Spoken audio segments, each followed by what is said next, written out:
Hey, in this episode, I want to tell you about a music video secret that I'm going to be doing so that I can continue to get more views and promote a brand new song on Facebook, Instagram, even YouTube. This will work for you. Let's do this. I spent the last 14 years playing over 1,000 shows, touring 22 different countries, and become a top 40 Billboard charting artist. I fired my record label to go out on my own as an independent artist to market and release my own music, selling thousands of albums and millions of streams. The question I always get is, how did I do it without a label and sell even more music? This podcast is here to show you the way. Join me and follow along as I learn, apply, and share marketing strategies to grow my music business and a loyal fan base. Hey guys, so I'm going for my walk still, and I wanted to chat with you guys about promoting a new song using old content. And so I have this old music video that we shot for the song called Army, and it was a really dope music video, really well shot. We used these really cool projections. We had the band, and it was black and white and just looked really dope. But honestly, the song was not a hit, okay? I'm humble enough to know that the song was not amazing. And so guess what? We promoted the music video a little bit, but then it just didn't get the traction because the song wasn't amazing. And again, that just kind of comes back to like good songwriting, okay? And part of it was the song, part of it was the production. There's a lot of different reasons why the song didn't, get the traction that I wanted. And so now I have this new song I want to promote, and the song is called Kamikaze, and it's getting an incredible response. It's doing really well. Okay, but to be honest, I still have another music video that I want to promote off this current album coming out from another single, and I don't know if I want to spend, the $5,000 or $2,500 or whatever it's going to cost me in time, money, effort to make a music video for this song yet. And so what I'm going to do is literally after I record this podcast, I'm going to go home, jump into my iMovie on my Mac, and I am going to grab that old music video that we shot maybe just a couple of years ago. It's really dope, not doing anything. And I'm going to try slicing a 60-second promo of using that video content with this new song and see how that does. And I'm going to promote it as a Facebook ad. I don't know if I'm going to upload it to like YouTube and stuff like that, but I am going to promote it to people that don't know me, that definitely haven't seen that video and definitely haven't heard this new song, because it's so eye-catching and I want something that'll be an amazing ad. Okay? A lot of you guys know I've used a music video that's at least 8-9 years old and spent tens of thousands of dollars promoting it to sell my new album. So I took an old music video to sell a new album. Well, I'm kind of doing the same thing here, and I'm just kind of moving my assets around, okay? And so you might have some old content, old really dope photo shoot, music video, whatever that nobody saw, and maybe you can grab some really cool clips or maybe from a live show and then re-splice it and reuse it. Like, I am all about that.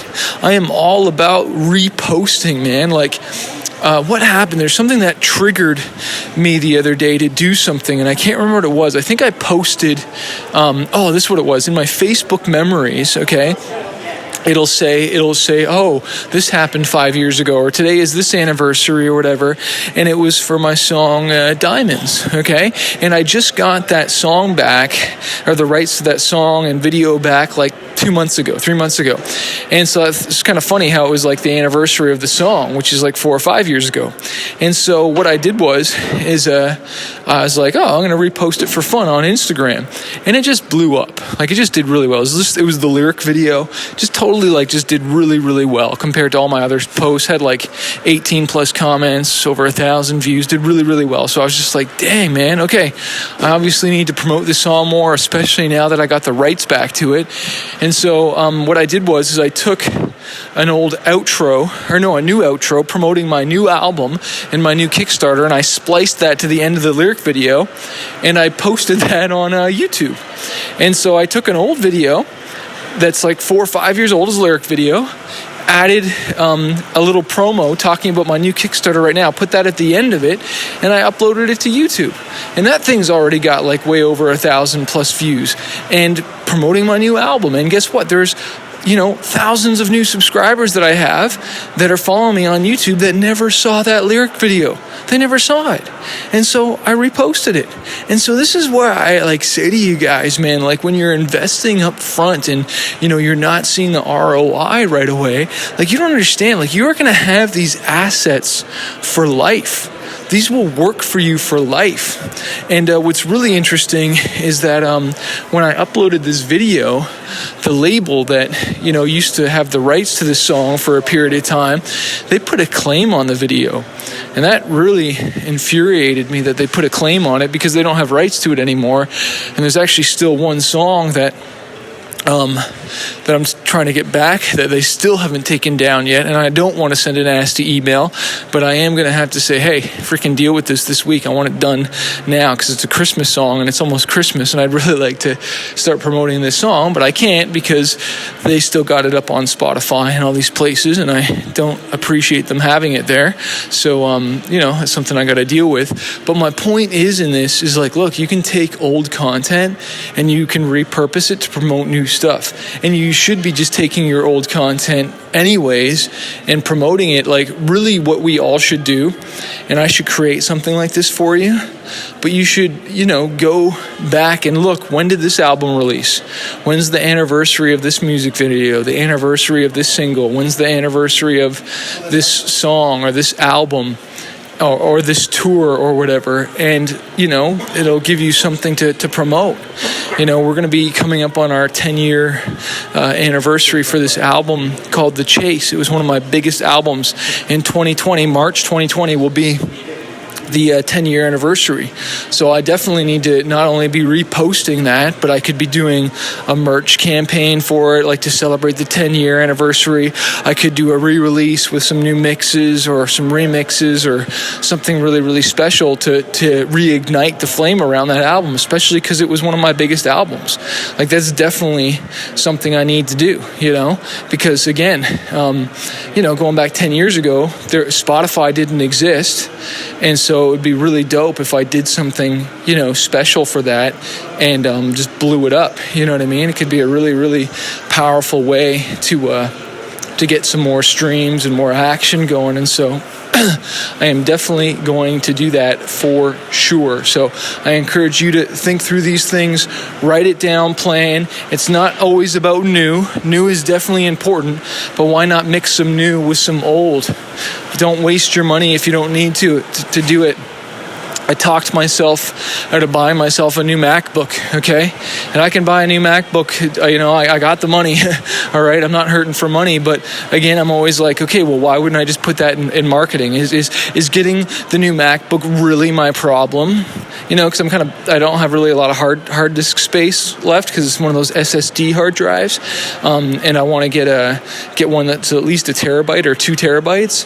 But really the problem is I haven't taken the time to delete all the old crap in the old files and move them over to Dropbox or to the cloud, right? Because I'm just being lazy and not taking the time. It's not really that my hard drive's not big enough. It's that I've been lazy because, if I've only got 50 gigs left or 70 gigs left, there's all this space on my hard drive being taken up probably by useless stuff. And even if I get a new hard drive and move all my stuff over, sure, I'll have a little bit more space, but what's going to happen?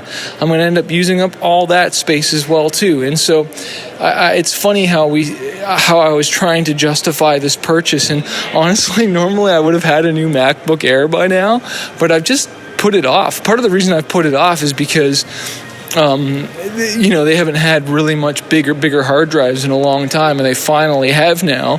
But honestly, it's not really going to solve the problem.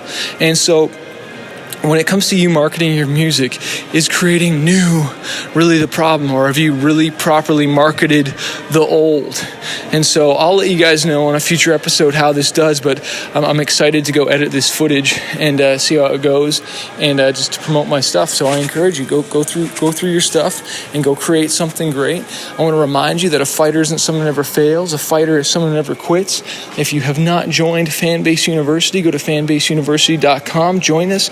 If you have not gotten the music promotions guide, the ebook that's recently been updated with Spotify stuff, which is dope, go to smartmusicbusiness.com/book. And I know that'll help you out a ton. Hey, have a great day. Never give up, and hope to see you on the next coaching call.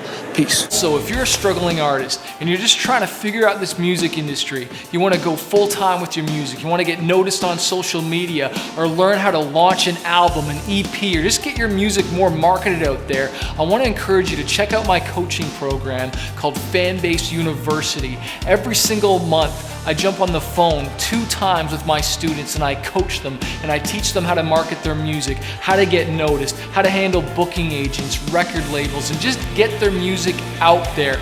Also, you get access to exclusive training, you get interviews with music industry professionals. If you want to find out more and not do this on your own, not struggle, because I've wasted thousands of dollars on my career and now I want to coach other artists. Check out my program, fanbaseuniversity.com, or click the link below to find out more info.